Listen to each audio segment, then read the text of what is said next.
สวัสดีทุกท่านนะคะในงาน InsurTech Summit ด้วยนะคะตัวมี่เองแล้วก็วันนี้ทางแขกรับเชิญพิเศษของเรานะคะคุณคมสันก็ไลฟ์เข้ามานะคะในงานนะคะซึ่งเซสชันนี้ถือว่าเป็นเซสชันพิเศษมากๆนะคะเป็นหนึ่งในไฮไลท์เลยเพราะว่าเชื่อว่าหลายๆคนเนี่ยก็อาจจะติดตามนะคะดูตัวภาพยนตร์นะคะตัวหนังนะคะแล้วก็ในฝั่งของธุรกิจนะคะอย่าง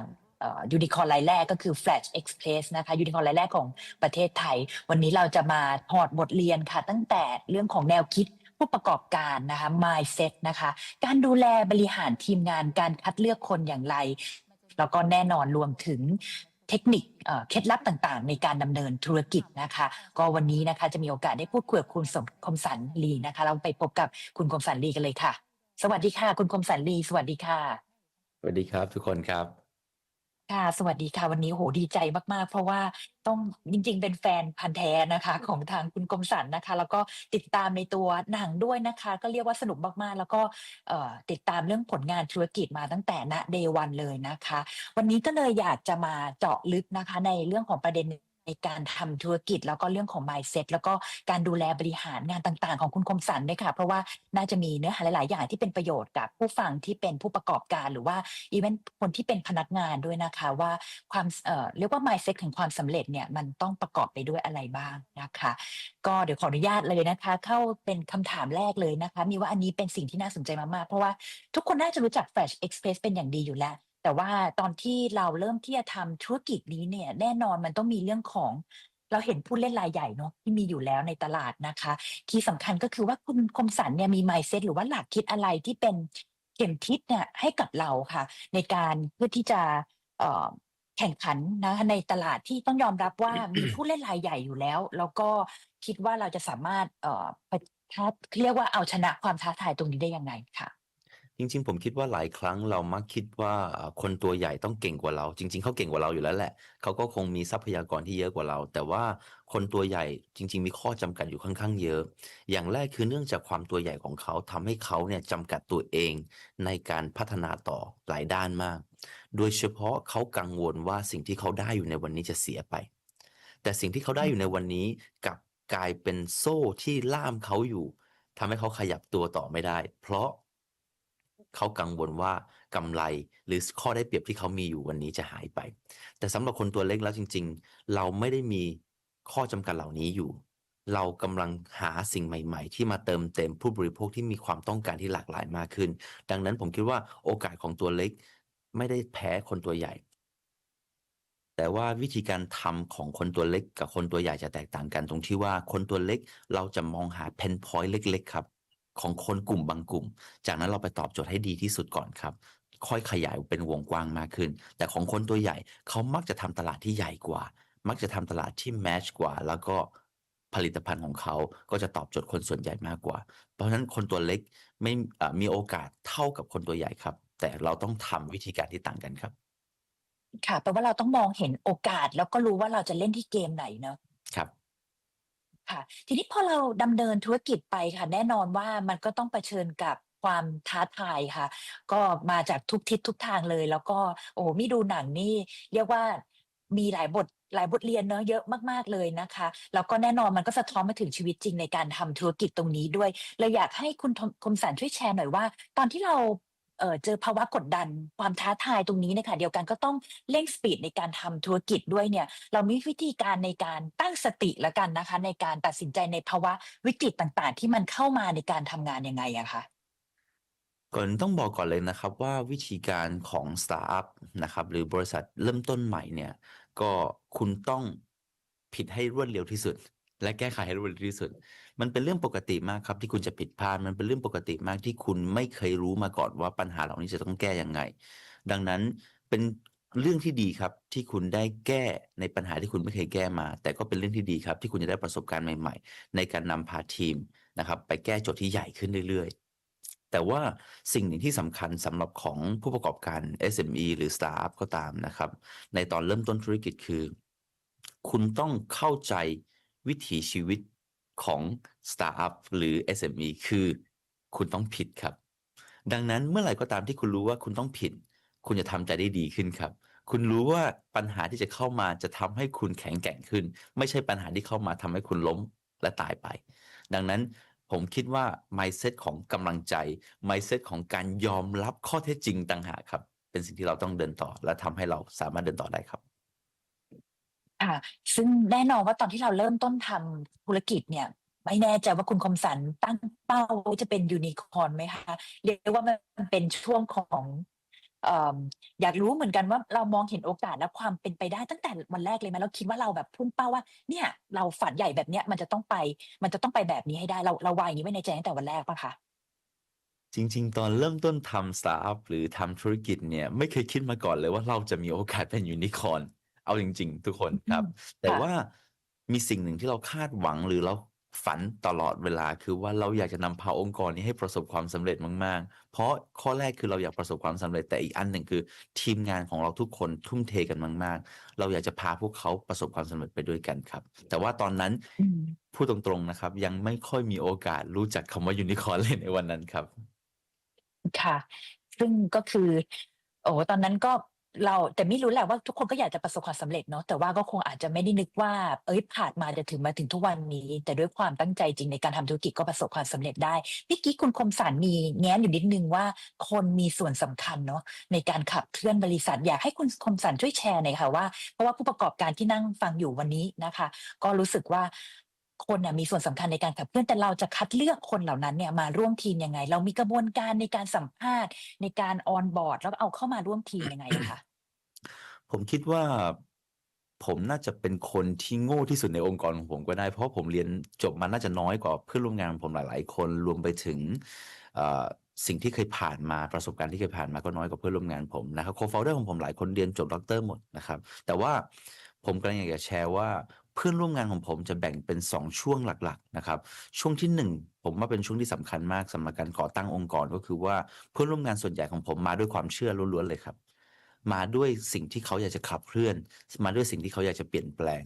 นะครับดังนั้นช่วงที่1ผมคิดว่ากำลังใจของเพื่อนร่วมงานรวมไปถึงความเชื่อของเพื่อนร่วมงานผมว่าเป็นเรื่องสำคัญที่สุดนะครับในการขับเคลื่อนองค์กรแต่ช่วงที่2ของผมจะเปลี่ยนไปนิดหนึ่งครับตอนนี้เราเริ่มมีค่านิยมขององค์กรที่ชัดเจนมากขึ้นว่าบุคคลไหนบุคคลประเภทใดที่จะเป็นคนที่อยู่กับเราระยะยาวได้เพราะการที่จะไปถึงชายฝั่งล้วนมีหลากหลายวิธี แต่วิธีที่ทำให้พวกเราไปถึงชายฝั่งอย่างภาคภูมิใจอาจจะเป็นวิธีที่เราชอบมากกว่าดังนั้นเพื่อนร่วมงานของเราหลายๆคนที่จอยกับพวกเราอยู่นะครับก็มีหลายคนที่ตั้งแต่วันแรกอยู่ถึงวันนี้แต่ก็มีหลายคนที่เสียใจครับที่เขาเดินจากเราไปแต่ว่าแน่นอนครับไม่ว่าอย่างไรก็ตามองค์กรควรจะเลือกคนที่เดินทางกับพวกเราระยะยาวได้ครับ อืมแปลว่าคุณคมสันเอ่อเราแชร์วิสัยทัศน์เราแชร์ความมุ่งมั่นของเราตรงนี้เราสื่อสารกับเขายังไงอะคะผมคิดว่าหลายๆ ครั้งองค์กรจะเจอปัญหาหรือทิศทางหรือวิกฤตหลายๆ ครั้งที่เกิดขึ้นจนทำให้เพื่อนร่วมงานเราสับสนจนทำให้ผู้ประกอบการเองก็สับสนก็เช่นกันแต่ว่ามีสิ่งหนึ่งที่ต้องชัดเจนกับทุกคนเลยก็คือว่าเรา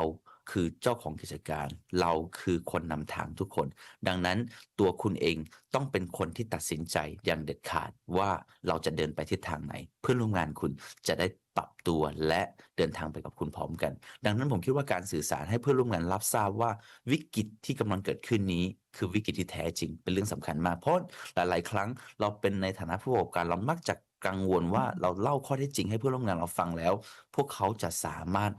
ย่อยอาหารนี้ได้หรือเปล่าหรือจะกังวลองค์กรเกิดวิกฤตมากเกินไปหรือเปล่าอย่างวันนี้ของคมสันก็เหมือนกันครับทุกคนตอนนี้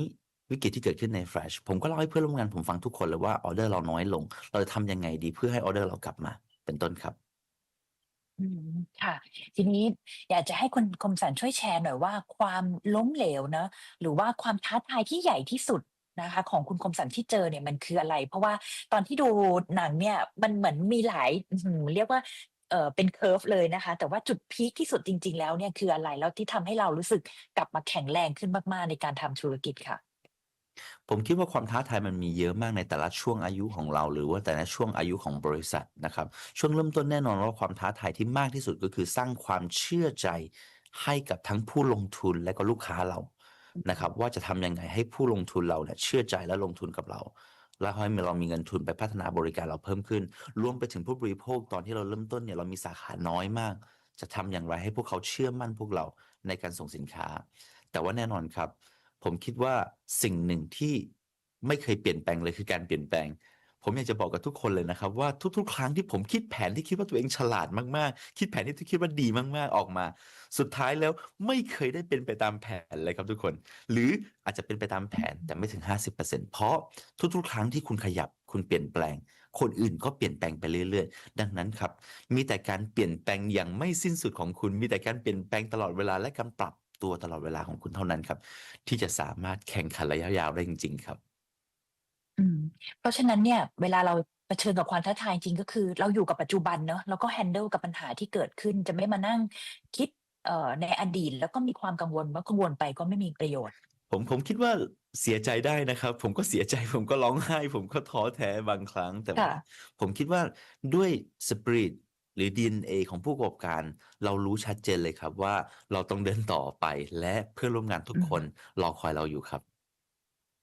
ค่ะทีนี้ถ้าเราติดตามในหนังมันจะมีคีย์เวิร์ดหนึ่งค่ะที่ในนั้นมีพูดว่าการเป็นหัวแถวนะคะคำนี้เนี่ยตอนนี้กำลังฮิตเลยทีเดียวนะอยากจะเป็นหัวแถวในภาคธุรกิจที่ตัวเองกำลังเอ่กำลังทำอยู่อะไรคุณคมสันมองว่าอะไรคือสิ่งที่ผู้นำเนี่ยต้องมีในยุคที่ตอนนี้เนี่ยอะไรๆก็มีการเปลี่ยนแปลงเร็วตลอดนะคะไม่ว่าจะเป็นมิติของเทคโนโลยีที่เข้ามา Business Landscape ที่มันเปลี่ยนแปลงไป สำหรับคุณคมสันคิดว่าให้คำแนะนำสำหรับผู้นำที่อยากจะก้าวขึ้นมาเป็นหัวแถวนั่นคืออะไรคะผมคิดว่าวันนี้สิ่งที่ทุกคนทำอยู่นั้นมันดีแล้วหมายถึงการลุกขึ้นมาอยากจะเปลี่ยนแปลงตัวเองอยากจะสร้างคุณค่าให้กับสังคมและตัวเองผมว่าเป็นเรื่องที่ดีมากอยู่แล้วแต่ว่ามีสิ่งหนึ่งที่ทุกคนต้องตระหนักก็คือว่าต้นทุนของการเป็นหัวแถวและทำใจว่าเราจะรับต้นทุนนี้จริงๆหรือเปล่าคำพูดก็คือว่าหลายๆครั้งเรามักมองเห็นแต่ปลายทางของสิ่งที่เราอยากจะได้ แต่เราไม่เคยรู้มาก่อนว่าระหว่างทางที่เราจะไปถึงปลายทางเนี่ยเราต้องเจอต้นทุนอะไรบ้างวันนี้ผมอยากจะให้ผู้ประกอบการทุกคนครับคนที่เป็นหัวแถวและกำลังอยากจะเป็นหัวแถวว่าคุณต้องรับต้นทุนนี้ให้ได้ก่อนต้นทุนนี้หมายถึงการที่คุณจะมีเวลาส่วนตัวน้อยลงการที่คุณจะมีสุขภาพอาจจะแย่ลงบางเรื่องและการที่คุณอาจจะต้องให้เวลากับคนเพื่อนร่วมงานมากกว่าเวลาของตัวเองเป็นต้นนะครับเพราะฉะนั้นผมคิดว่าอีกอันหนึ่งที่อยากจะเจอแน่ๆคืออุปสรรคที่คุณไม่เคยคาดคิดมาก่อนคุณต้องเจอแน่ๆนะครับแต่ว่าถ้าเมื่อไหร่ก็ตามครับที่คุณทำใจได้แล้วว่านี่แหละคือต้นทุนของการเป็นผู้ประกอบการดังนั้นคุณจะคู่ควรกับคำว่าหัวแถวและผู้ประกอบการครับ โอ้โฮขอบคุณโอ้โฮดีมากๆเลยค่ะช่วงสุดท้ายนะคะอยากจะให้คุณคมสันช่วยแชร์ไว้ให้หน่อยคือเป็นแรงบันดาลใจเนาะกับคนรุ่นใหม่ด้วยค่ะที่กำลังอยากจะเริ่มต้นในการทำธุรกิจตอนนี้เนี่ยไม่รู้ว่าจะเริ่มต้นตรงไหนเมื่อกี้ต้องประเมินเนาะเรื่องของการ sacrifice หลายๆอย่างแต่แน่นอนค่ะเวลาเขาอยากจะลุกขึ้นมาเริ่มต้นในการทำธุรกิจอยากจะให้คำแนะนำอะไรกับคนที่กำลังอยากจะเริ่มต้นตรงนั้นแล้วก็คนรุ่นใหม่ค่ะจริงๆหลายๆคนมักจะบอกว่าเขาไม่มีเงินทุนหลายๆคนมักจะบอกว่าเขาไม่มีโอกาสผมอยากจะแชร์กับทุกคนนะครับจริงๆโอกาสมันอยู่รอบตัวคุณครับโอกาสอยู่รอบตัวคุณเยอะมากแต่ว่าโอกาสนั้นอยู่ที่ว่าคุณเตรียมตัวพร้อมหรือยังหลายๆครั้งนะครับเรามักจะบอกว่าโอกาสหายากแต่จริงๆแล้วอย่างเช่นครับ ตัวของคุณเองมีอะไรที่คุณใช้บริการของสังคมหรือบริการของแบรนด์ที่มีอยู่แล้วไม่แฮปปีบ้างนั่นแหละครับคือโอกาสที่คุณจะไปแก้ไขมันหรือเพื่อนของคุณญาติของคุณพี่น้องของคุณใช้อะไรอยู่และทำให้เขารู้สึกว่ายังไม่แฮปปีและพร้อมอยากจะเปลี่ยนแปลงนั่นแหละครับคือโอกาสมันง่ายมากครับทุกคนการจะค้นหาโอกาสแต่ว่าโอกาสที่แท้จริงไม่ควรเป็นแค่โอกาสที่ทุกคนมองเห็นอย่างเดียว แต่ควรจะเป็นโอกาสที่ตัวของคุณอยากจะแก้ไขมันจริงๆด้วยคุณมี passion ที่อยากจะแก้ไขมันจริงๆและตัวคุณเองศึกษาเรียนรู้พร้อมจะแก้ไขมันครับผมคิดว่าโอกาสมีเสมอแต่ตัวคุณพร้อมหรือเปล่าเป็นเรื่องสำคัญมากๆครับ ค่ะเพราะฉะนั้นโอกาสมีแล้วแต่คีย์สำคัญคือตัวเราอะพร้อมที่จะไปแก้ปัญหาแล้วก็จริงๆมันต้องมี passion ตรงนี้ด้วยนะคะมันถึงจะเทิร์นออกมาให้กลายเป็น business opportunity ได้สุดยอดเลยค่ะวันนี้ต้องขอบคุณคุณคมสันมากนะคะที่ไลฟ์เข้ามาในงานด้วยแล้วก็ได้รับ ความรู้เยอะแยะมากมาย แล้วก็แรงบันดาลใจเยอะแยะมากมายให้กับตัวมี่เองด้วยนะคะ วันนี้ต้องขอบคุณมากๆเลยค่ะ ขอบคุณค่ะ ขอบคุณค คุณ รั คมสัน บ Audio Jungle.